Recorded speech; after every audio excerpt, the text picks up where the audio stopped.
Lezzet Dünyası kanalımdan herkese merhabalar. Kanalıma, mutfağıma hoş geldiniz arkadaşlar.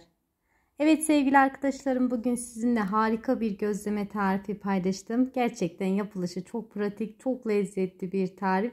Dilerseniz bir an önce tarifimizin yapılışına geçelim. Bakalım nasıl yapmışım, beğenecek misiniz? İyi seyirler diliyorum. İlk önce uygun bir yoğurma kabının içerisine 5 su bardağı unu alıyorum. Üzerine 1 tatlı kaşığından birazcık fazla tuz ilave ettim. Ben 4 su bardağı una 1 tatlı kaşığı tuz ilave ediyorum. Bu şekilde tam oluyor ama yine de damak zevkinize göre tuzu azaltabilir, çoğaltabilirsiniz. Daha sonra kontrollü bir şekilde suyu ilave ediyorum. Ben bu tarifimde 2 su bardağından 1 parmak eksik su kullandım. Birçok hamur işi tarifimde ilk önce sıvı malzemeyi ilave edip daha sonra kontrollü bir şekilde onu ilave ediyorum. Bu tarifimde de tam tersini yaptım. Hamurumuz yumuşak ama eli yapışmayacak şekilde yumuşak olması gerekiyor. Bu yüzden kontrollü bir şekilde suyumuzu ilave edelim. Bu tarifimiz gözleme hamuru, yani bunu bir ekmeklik hamur olarak düşünebilirsiniz. Ne kadar uzun süre yoğurursanız hamurumuzun kıvamı o kadar güzel olacaktır. Hamurumu yoğurma kabının içerisinde toparladıktan sonra tezgahın üzerinde alıyorum. Böyle 1-2 dakikada burada toparladım. Böylece daha pürüzsüz, kıvamı daha da güzel oldu. Evet, daha sonra hamurumu gördüğünüz gibi toparlıyorum. Üzerini kapatacağım. Sadece 5 dakika 6 dakika hamurumu dinlendireceğim. Aslında hamurun içerisinde maya olmadığı için hiç dinlendirmeden de devam edebilirsiniz ama şöyle bir 5-6 dakika, belki bir 8-10 dakika dinlendirirseniz hamurun kıvamı daha güzel oluyor. Biraz kendini bırakıyor. Evet, sadece 5 dakika dinlendirdim ve bakın sevgili arkadaşlarım, çok yumuşak, yani eli yapışan bir hamur değildi. Görmüş olduğunuz gibi hamur kendini bıraktı. Daha özlü, daha güzel, böyle sakızımsı bir kıvamda hamurumuz oldu. Evet, hamurumu bu şekilde topladıktan sonra gelişi güzel kesiyorum. Sevgili arkadaşlarım, gözlemenizi neyde pişireceksiniz o büyüklükte, yani ona göre bezeler alabilirsiniz. Eğer normal bir tavada pişirecekseniz daha küçük küçük veya bir sacda pişirecekseniz daha büyük bezeler yapabilirsiniz. Ben gözleme tavasında 2'şer tane olacak şekilde pişirdim. Böyle normal büyüklükte, mandalina büyüklükte bezelerimi aldım. Yani hepsinin de aynı büyüklükte olması şart değil. Büyüklü küçüklü gözlemeler de hazırlayabilirsiniz.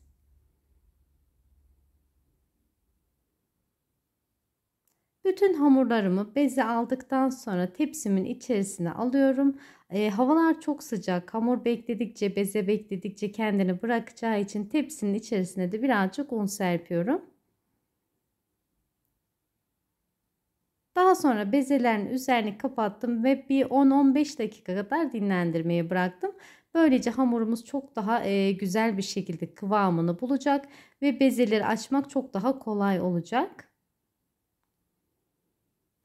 Bu arada ben de iç harcını hazırladım. İç harcı olarak beyaz peynirin içerisine kaşar peynir rendeledim. Bu tarifimi ben sirke notu ile, ıspanak ile, kıyma ile birçok çeşitle hazırladım. Birçok iç harcı ile hazırladım. İnanın her şekilde çok lezzetli oldu. Bu kez de peynirin içerisine kaşar peynir rendeledim. Böyle birazcık da baharatlıyı çok seviyoruz biz. Birazcık da pul biber ilave ettim. Pul biber yerine maydanoz da kullanabilirsiniz. İnanın her şekilde çok lezzetli olacaktır. Ben toplamda 12 adet gözleme hazırladım ama dediğim gibi biraz daha çoğaltabilirsiniz, azaltabilirsiniz veya bezelerinden de biraz daha küçük gözlemeler hazırlayabilirsiniz. Evet, şöyle dinlenen bezin altını üstünü birazcık fazlaca unluyorum. Aslında gözleme hamuru çok fazla unla açılmaz. Biraz unsuz olması gerekiyor ama toplamda 12 adet bezem var ve ben hepsini açacağım. Hepsini büyüteceğim. Daha sonra şekil vermeye geçeceğim. Eğer yanınızda bir yardımcınız varsa, mutfağınızda bir arkadaşınız varsa, bir taraftan açıp bir taraftan pişirme şansınız varsa bu şekilde unla açmanıza hiç gerek yok. Ama ben tek başıma yaptığım için yapışma olmaması için birazcık unlu bırakıyorum. Evet, hamurumu da bu şekilde incelttim. Çok fazla incecik olmasına gerek yok. Çok fazla da kalın olmasın. Bence bu büyüklükte, bu incelikte çok güzel olduğunu düşünüyorum. Evet, bütün gözleme hamurlarımı açtıktan sonra içerisine iç harcını yerleştireceğim. Ben salamura peynir kullandığım için sevgili arkadaşlarım, salamura peynir birazcık tuzlu olur, birçoğumuz biliriz. Bu yüzden içerisine yani peynirden fazla kaşar peynir rendeledim. Çok tuzlu olduğu için de iç harcını çok fazla kullanmıyorum. Biraz az kullanıyorum ki çok tuzlu olmasın. O yüzden aslında biraz baharat kullanmayı da seviyorum, o tuzun tadını aldığı için. Şöyle hamurumu yarısına, tam ortasına gelecek şekilde yerleştiriyorum. İkiye katlıyorum ve bu kenarını hiç kesmek zorunda değilsiniz aslında, ama bu şekilde keserseniz de kenarları kuru kalmıyor. Bence böyle daha güzel oluyor. Kenarlarından çıkan parçayı da kesinlikle israf etmiyoruz, ziyan etmiyoruz. Kalan parçaların ben hepsini topladım, bir beze yaptım, gözleme hazırladım. Üzerine biraz tereyağı sürdüm. İnanın çok güzel oldu. Evet, diğer hamurlarıma da aynı şekli veriyorum ve kenarını rulet yardımıyla kesiyorum. Evet sevgili arkadaşlarım, siz videomu izlerken benim de sizden küçücük bir ricam olacak. Eğer hala kanalıma abone değilseniz abone olmayı, yeni videolarımdan haberdar olmak için bildirim zilini açmayı ve videolarımı beğenmeyi unutmayın lütfen. Kanalımın büyümesi ve güzel bir yerlere gelmesi için sizin desteğinize çok ihtiyacım var ve ben gerçekten destekleriniz sayesinde kanalımın çok güzel yerlere geleceğine gönülden inanıyorum. Tariflerimi denerseniz olumlu veya olumsuz düşüncelerinizi, fikirlerinizi benimle paylaşırsanız gerçekten çok sevinirim ve bu şekilde ben de eksiklerimi tamamlamış olurum. Yorumlarınız benim için çok kıymetli. Küçük bir emoji, kısacık bir yorum, hatta küçücük bir nokta da olsa gerçekten çok değer veriyorum ve bu şekilde bana destek olduğunuzu biliyorum. Ayrıca sevgili arkadaşlarım, tariflerimi mümkün olduğu kadar ayrıntılı bir şekilde anlatmaya, paylaşmaya çalışıyorum, ama hani olur ya, unuttuğum, atladığım bir yer olursa yorumlardan sorabilirsiniz. Gördüğüm anda dönüş yaparım. Hepinize desteklerinizden dolayı tekrar teşekkür ediyorum. Evet, biz sohbet ederken ben de bütün gözlemelerimin şeklini vermiş oldum ve yapışmamaları için sofra bezinin üzerine yerleştirdim. Ve daha sonra ben gözlemelerimi gözleme tavasının içerisinde pişireceğim. Böyle gözleme tavasını tamamen ısıtmanız gerekiyor. Ve bakın sevgili arkadaşlarım, kenarından kalan o bezeleri ise böyle hepsini bir tüm beze yaptım, pişireceğim ve üzerine tereyağı süreceğim. O şekilde de çok lezzetli oldu. Dilerseniz sadece gözleme olarak da kalan hamurları da değerlendirebilirsiniz.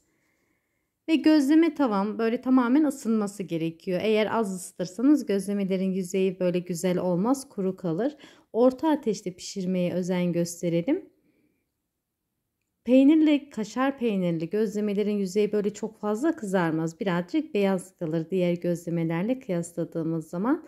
Bu şekilde içerisi baloncuk olduysa, kabararak pişiyorsa, bu da gözlemelerinizin ne kadar içini çekerek güzel bir şekilde piştiğini gösterir.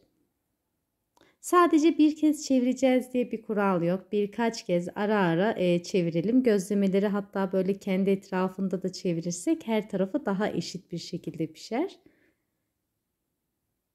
Evet, bu şekilde pişirmemiz yeterli. Zaten peynirli, kaşarlı gözleme çok uzun süre pişmesine gerek yok. Çok hızlı bir şekilde pişecektir. Evet, bütün gözlemelerimi aynı şekilde orta ateşte sık sık çevirerek pişirdim ve bakar mısınız sevgili arkadaşlarım görüntünün güzelliğine. Ben bu tarifimi özellikle kahvaltı için hazırladım. Bence bir sıcacık çayın yanında böyle çok da soğutmadan tüketirsek daha iyi olur. İçerisinde kaşar peynir olduğu için ve iç kıvamı, iç dokusu da bu şekilde. Gerçekten denenmeye değer bir tarif. Dediğim gibi ben peynirli, kaşar peynirli hazırladım, ama içerisini birçok iç harcı, farklı iç harcı ile zenginleştirebilirsiniz. Evet sevgili arkadaşlarım, bugünlük de benden bu kadar. Siz videomun son halini izlerken ben de sizinle vedalaşmış olayım. Bugünlük de benden bu kadar. Videomu, tarifimi izlediğiniz için hepinize çok teşekkür ediyorum. Deneyecek arkadaşlara şimdiden afiyet olsun. Allah'a emanet olun.